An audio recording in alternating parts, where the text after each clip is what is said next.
ग्रंथारंभी मालुकवी म्हणतात, कलियुगास प्रारंभ झाला त्यावेळी लक्ष्मीकांताने नवनारायण यांना द्वारकेस बोलावून आणण्याकरिता आपल्या सेवकास पाठविले. त्यावेळेस सुवर्णाच्या सिंहासनावर लक्ष्मीकांत बसला होता.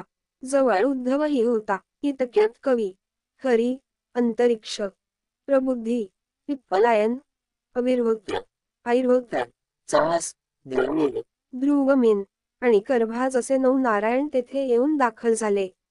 त्यास पाहताच हरीने सिंहासनाखाली येऊन मोठ्या गौरवाने त्यांचा लिंगन देऊन आपल्या सुवर्णाच्या सिंहासनावर बसविले. नंतर त्यांनी षोडशोपचारांनी पूजा केली. तो मोठा समारंभाचा थाट पाहून कोणत्या कारणास्तव आम्हास बोलावून आणले, असे नवनारायणांनी हरीस विचारिले. तेव्हा त्यांनी त्यास सुचविले की, आपण सर्वांना कलियुगात अवतार घ्यावयाचे आहेत. जसे राजहंस एका जुटीने समुद्राच्या उदकात जातात, त्याप्रमाणे आपण सर्व एकदम अवतार घेऊन मृत्यूलोकात प्रगट होऊ. हरीचे असे भाषण ऐकून ते म्हणाले, जनार्दना, आपण आम्हास अवतार घ्यावयास सांगता, पण अवतार घ्यावयाचा तो कोणत्या नावाने हे कळवावे. त्यांचे हे म्हणणे ऐकून द्वारकाधीशाने सांगितले की, तुम्ही सर्वांनी अवतार घेऊन संप्रदाय स्थापन करून दीक्षा देऊन उपदेश करीत जावा. तुम्ही कदाचित असे म्हणाल की, आम्हासच अवतार घ्यावयास सांगता, असे मनात आणू नका. तुमच्याबरोबर दुसरी बहुत मंडळी मृत्यूलोकी अवतार घेणार आहेत. प्रत्यक्ष कवी वाल्मिकी हा तुळशीदास होऊन येईल. शुकमुनी हा कबीर, व्यासमुनी तो जयदेव व माझा अति आवडता जो उद्धव तो नामदेव होईल.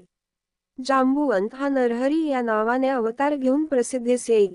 माझा भाऊ बलराम हा पुंडलिक होईल. मी सुद्धा तुमच्याबरोबर ज्ञानदेव या नावाने अवतार घेऊन येणार आहे. कैलासपती शंकर हा निवृत्ती होईल. ब्रह्मदेव हा सोपान या नावाने अवतार घेऊन प्रसिद्धीस येईल. आदिमाया ही मुक्ताबाई होईल. हनुमंत हा रामदास होईल. मजशी रममाण होणारी जी कुब्जाती जनी दासी या नावाने उघडकीस येईल. मग आपणाकडून होईल तितके आपण कलीमध्ये भक्ती महात्म्य वाढवू. अवतार कोणत्या ठिकाणी व कशा रीतीने घेऊन प्रगत व्हावे ते सविस्तर कळविण्याविषयी नवनारायणांनी पुन्हा विनंती केली. तेव्हा हरीने त्यांस सांगितले की, पराशर ऋषीचा पुत्र जो व्यासमुनी त्याने भविष्य पुराणात हे पूर्वीच वर्णन करून ठेविले आहे. पूर्वी ब्रह्मदेवाचा वीर्यापासून 88,000 ऋषी निर्माण झाले. त्या प्रसंगी वीर्याचा काही भाग ठिकठिकाणी पडला आहे. पैकी थोडासा भाग तीनदा यमुनेत पडला. त्या 3 भागापैकी 2 भाग द्रोणात पडले व 1 भाग यमुनेतील पाण्यात पडला. ते वीर्य लागलेच एका मच्छीने गिळले. तिच्या उदरात कवी नारायणाने जन्म घेऊन मच्छिंद्रनाथ या नावाने जगात प्रगट व्हावे. शंकराने तृतीय नेत्रापासून अग्नी काढून जाळून टाकिलेला जो काम तो अग्नीने प्राशन केला आहे.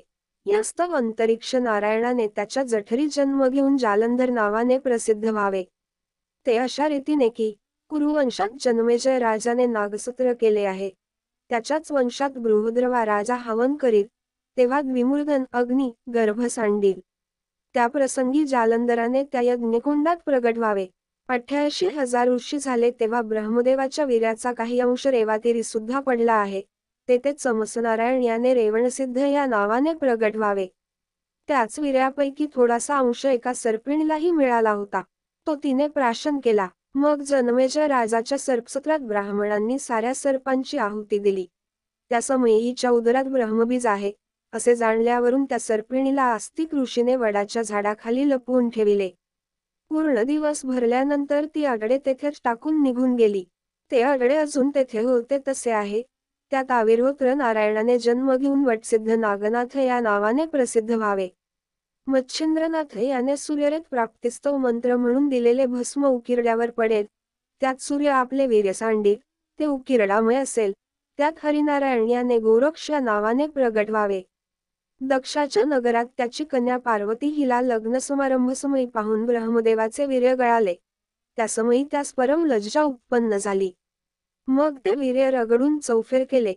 त्यावेळी ते एके बाजूस 60,000 ठिकाणी झाले. त्याचे 60,000 वाल्खिल्य ऋषी झाले. दुसऱ्या अंगाचे केराबरोबर भागीरथी नदीमध्ये पडले ते कुशबेटात गेले. ते अद्यापि तेथे तसेच आहे. यास्तव पिप्पलायन नारायणाने तेथे प्रगट होऊन चरपटीनाथ नावाने प्रसिद्ध व्हावे. भर्तरी या नावाने भिक्षापात्र कैलिक ऋषीने अंगणात ठेविले होते. त्यात सूर्याचे वीर्य अकस्मात पडले. ते त्याने भर्तृहरी तसेच जपून ठेविले आहे.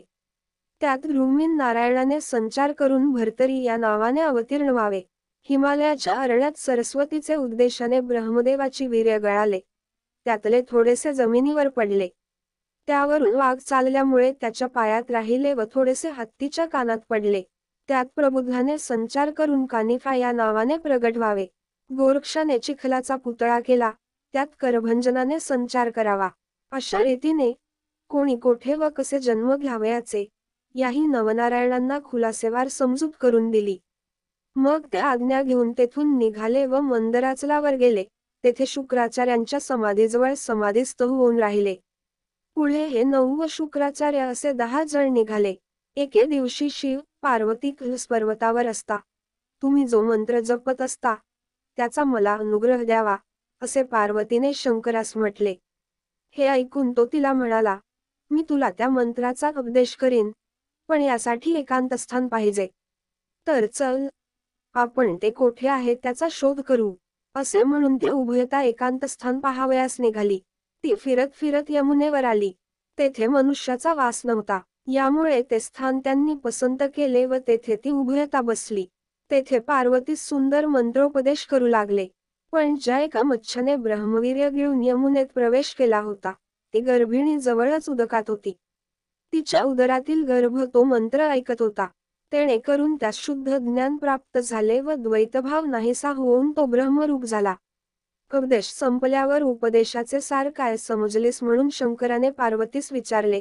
इतक्यात मच्छिंद्रनाथ गर्भातून म्हणाला की सर्व ब्रह्मरूप आहे. हा ध्वनी ऐकून शंकराने तिकडे पाहिले. तेव्हा मच्छीच्या उदरी कविनारायणाने संचार केल्याचे समजले.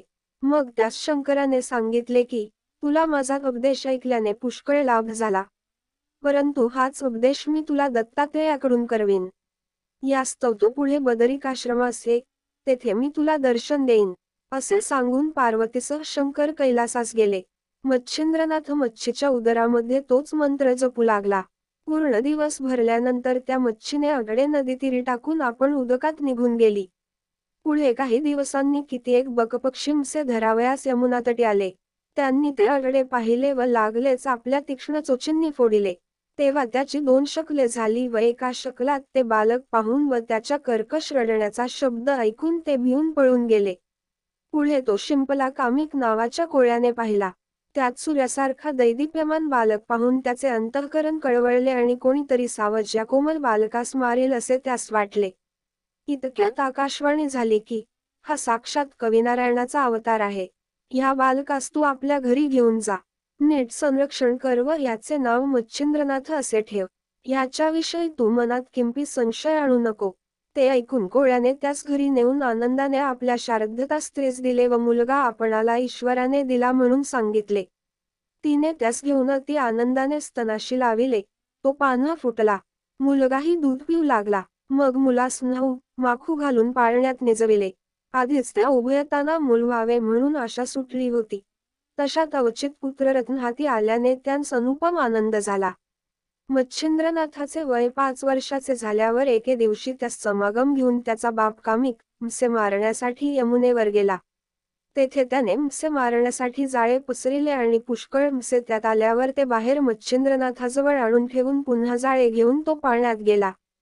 ते बापाचे कृत्य पाहून आपल्या मातृकुळाचा नाश करावयास हा उद्युक्त झाला आहे, असे मच्छिंद्रनाथाच्या मनात आले. तसेच आपण असता बाप हे कर्म करीत आहे, हे स्वस्थ बसून पाहणे चांगले नाही व आस्तिक ऋषीने सर्व प्रकारे उपकार करू जन्मेजय राजाच्या सर्पसत्रात नागकुळाचे जसे रक्षण केले त्याचप्रमाणे आपण कसेही करून ह्याचा हा उद्योग बंद केला पाहिजे, असे मच्छिंद्रनाथाने मनात आणले. मग तो एक मासा उदकात टाकू लागला. ते पाहून त्याच्या बापास इतका राग आला की तो लागलाच पाण्याबाहेर आला आणि त्यास बऱ्याच चपराका मारून म्हणाला, मी मेहनत करून मासे धरून आणि तो तू ते पुन्हा पाण्यात सोडून देतोस, तर मग खाशील काय? वीग मागावयाची असेल अशा लक्षणांनी, असे बोलून तो पुन्हा उदकात शिराल. त्या माराच्या तिरीमिरी समसे मच्छिंद्रनाथास फार दुःख होऊन भिक्षेचे अन्न पवित्र असते व तेच आता आपण खावे, असा विचार करून व बाप पाण्यात शिरलासे पाहून त्याची दृष्टी चुकवून मच्छिंद्रनाथ तेथून निघाला व फिरत फिरत बदरिकाश्रमास गेला. तेथे त्याने 12 वर्षे तपश्चर्या केली. ती इतकी कठीण की त्याच्या हाडांचा सांगाडा मात्र राहिला. इकडे श्री दत्तात्रेयाची स्वारी शिवालयात गेली व शंकराची स्तुती करताच शंकराने प्रसन्न होऊन प्रत्यक्ष भेट देऊन आलिंगन दिले व जवळच बसविले. नंतर उभयतांनी एकमेकांस नवल वर्तमान विचारले.